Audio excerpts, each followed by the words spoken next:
All right. Hi, my name is Kendall and I am an alcoholic. My sobriety date is December 15th of 2021. Um, I was really fortunate because I did end up going to a treatment center to get sober, and that treatment center was a huge proponent of AA. So we were very, very lucky. We had AA meetings every single evening, and it wasn't my first exposure to AA, but that was a pretty big part of my and getting me into the door this time around. I had come in several times before, but at the time I was, 19, 20, 23, and everyone had white and silver hair, and I was too young for this shit. So I wasn't ready to get sober yet. Um, when I came in this time, like I was done. I was tired. And people my age were speaking at these AA meetings. And they told me like you have to go to 90 meetings in 90 days. You have to get a sponsor. You have to work the steps. You need to be of service. You need to get a position. And I believed them, and I knew like in my heart that everything that I had done was not working for me. And so I was going to do what they told me to do. So when I got home, I went to a meeting. It was a YPAA meeting. They were super annoying. Everyone told me that they loved me lots and lots, whole bunches, and I hated everyone. I was, 3 weeks sober at the time. So loving, having people tell me that they loved me was really hard for me to hear. I did not want to go back to that meeting, and it ended up being my home group, and I fell in love with every person in that home group. Um, but it was me being very, very stubborn. I went to, one of the older meetings I could find. I found some people with white hair and I got on in with them. I got my sponsor in that home group. It was an online meeting, bring your own big book study. And it was a great meeting for me. I got to hear a lot of history in the AA book. I got to sit with a bunch of people who understood, different stories and the lives that these individual AA members are pioneers of AA led. And I think that was really important for me to learn. I liked that group a lot because they were there at the beginning of my recovery. But they weren't my home yet. That's not where I found my AA home. I ended up back at another a YPAW meeting. It was the same meeting that I had first gone to. And this time, I ran into somebody that I knew from back when I was using, and he was sober. And I thought that was crazy. I got to see this person be an upstanding citizen, in the community, and people were looking up to him. And I mean, this was like just some dude I bought drugs from, 10, 15 years ago. So, being able to see that and see like the kid I knew to the one standing in front of me, like that was a 180 of his life. And that's the first time I got to see what this program can actually do because I saw where he started from. Um, like I said, when I was in treatment, they said I had to do all of the things, and I believed them and I did them. I got a position when I finally let myself open up to a YPAW meeting. It was Spokey Paw. That's the Spokane Young People and Alcoholics Anonymous. I got a position in their home group, and we were the host committee of the Washington State Conference for Young People and Alcoholics Anonymous. So my very first service position, I was hospitality chair of Whiskey Paw 5. Um, I had no idea what was going on. I loved every second of it and I hated it. It was very fun, very stressful. People were yelling and I was confused. I was able to learn a lot about service work being in that committee because we're sitting there hosting a conference and we've got people with, 15, 20 years who need to ensure that all of the bylaws are being met and that Robert's rules of orders are being met. And we are going to do this thing to the T. And I got to kind of learn how it was to conduct business meetings And when you host a conference and you're getting closer to conference, you're doing it once a week. I mean, we were meeting once a week at the end. So I got to learn a lot. And this is all in my first 6 months. So we host this conference. And I think for me, that was one of the kind of, I held up this naturally I had some trust issues. I didn't really like people. I didn't like myself. And so there was a lot of ice that I kept around me. I had, a protective layer.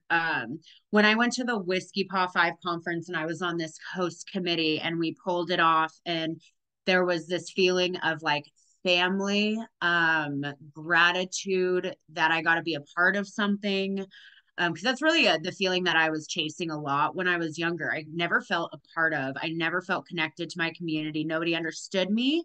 But here I was in a group of people who unconditionally loved me, and I still didn't really understand why. Um, and then the feelings that I got from being and contributing to this community, it definitely changed my life for the better. That was just me kind of dipping my toes into service work. I was really fortunate that somebody who came into the rooms before me, you know, kind of showed me the way. I have an AA sponsor, or I have a sponsor. I have a normal sponsor, but I also have a service sponsor.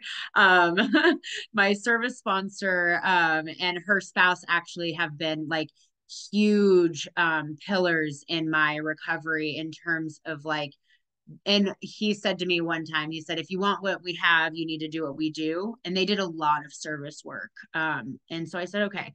So he let me help him in starting an H&I commitment at a local treatment center, and it's a detox center and mental institution, and that was extremely rewarding. I did that for the first year and a half of my recovery, finding people to come to that H&I, seeing where I started, because when you walk into H&I treatment centers and those, there's people sitting in there who are still wet, like that's where I was. That was me. And I get to remember that, like, I now get to carry, like, by the grace of God, I get to walk through and give what I've, received. I get to give that to other people. H&I was and still is, I still do actually, that specific meeting that I got to start. I try to visit once a month when I don't have district or intergroup. So anyways, back to my love of YPAW. I think I love YPAW so much because I was so stubborn coming in. Like, I was just like, fuck the man. I was not gonna do it. I wasn't gonna fall in with these people. I didn't want any of it. They all were really happy and giggly, and I didn't want that. I wanted misery at the time. Um, but I just kept coming around, and like I kept warming up. And I created this family. So I do have a family. I have a blood family. And that family I have been pretty estranged from because I just didn't fit in with them. They were very Catholic. You know, who I was and what the choices that I made in life, and choices, and not even choices that I made, but just like who I was as a person, wasn't okay with them. And so I did not want to be around my family. When I came into this family, I started to realize these were people that I wanted to be around. So this is now who I eat my meals with, who I celebrate my holidays with. These are the people that I, lean on when I'm having a really hard time. And these are the people that I call when I need to celebrate. The people that I have met in my YPAW group and in my AA community are my family and my loved ones. I mean, I kind of mentioned it, like, I fell in love with everyone in those rooms. I fell in love with the lifestyle that they, provided me, and all I had to do was continue to come and do what they said and not do what I wanted anymore. And it's funny because now, like, this is what I want. I want to show up and I want to be of service, and I want to help the next newcomer achieve even just a fraction of what I've gotten over the last couple of years, because I know even that is like better than where we were at.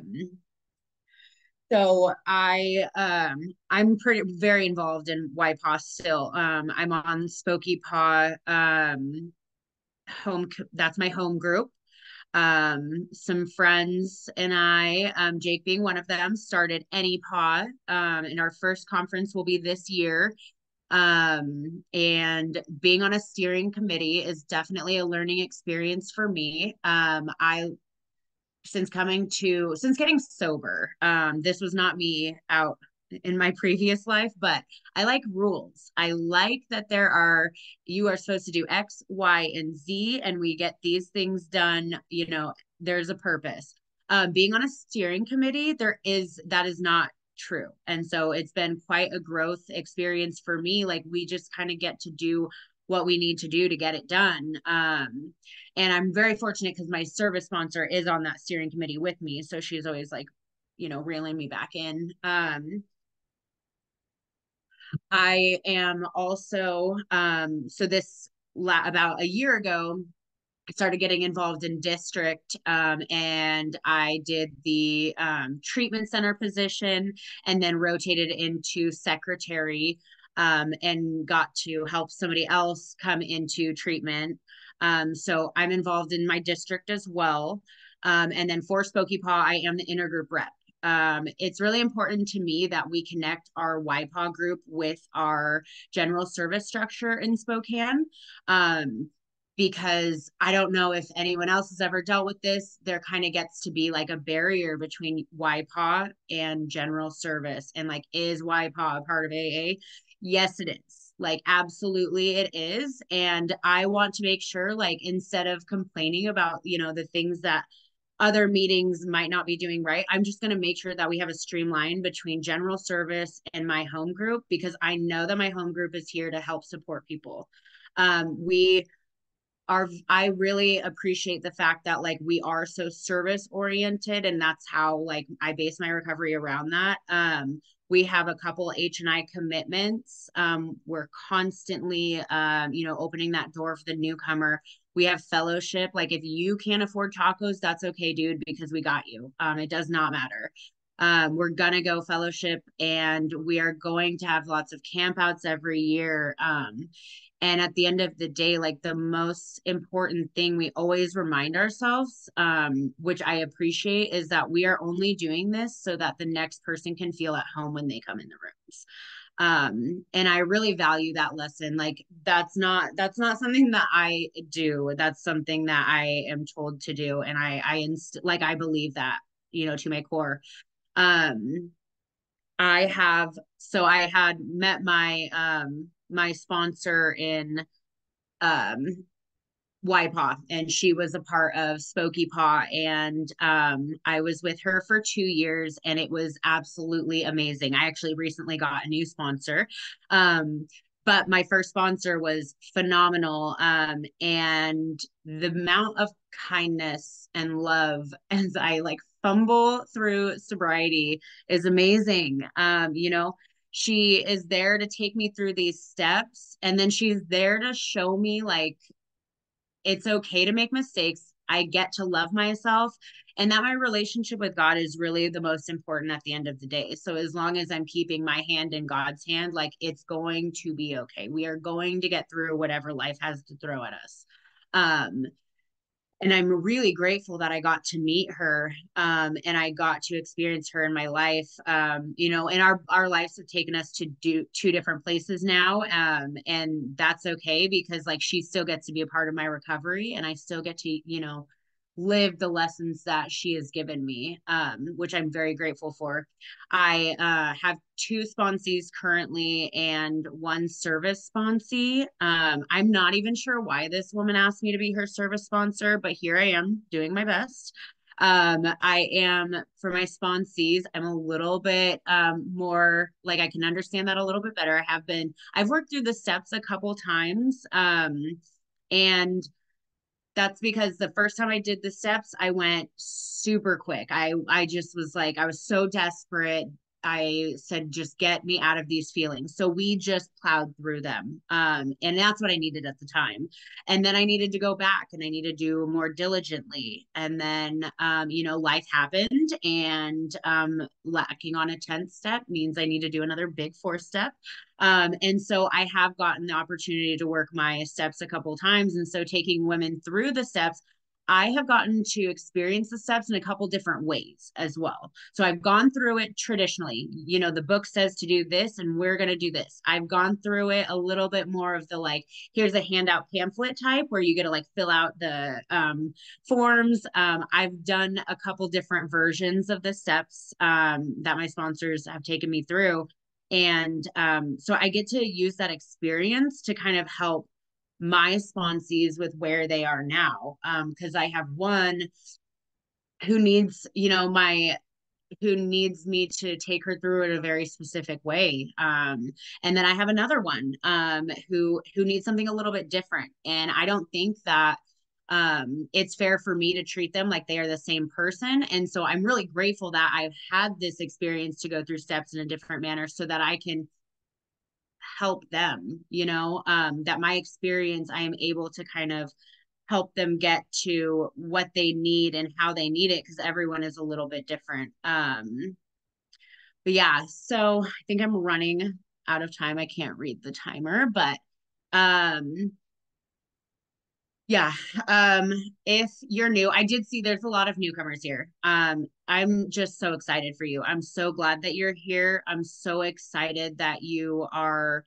getting to experience this life of AA. If you don't have a sponsor, you're going to need one, because usually, like for me, my thoughts are not the best, and so I need to run everything by my sponsor. Um, and then get a home group, create the family that you need. um the life that we get to live today it's unlike anything that I would have ever dreamed of. And thank God for that. Thank God that I have the family and the people around me that I have today, because like my life is full of love. um and I'm just beyond grateful for that. Thank you so much, you guys, for having me and allowing me to speak, and for listening to my ramblings. Thank you.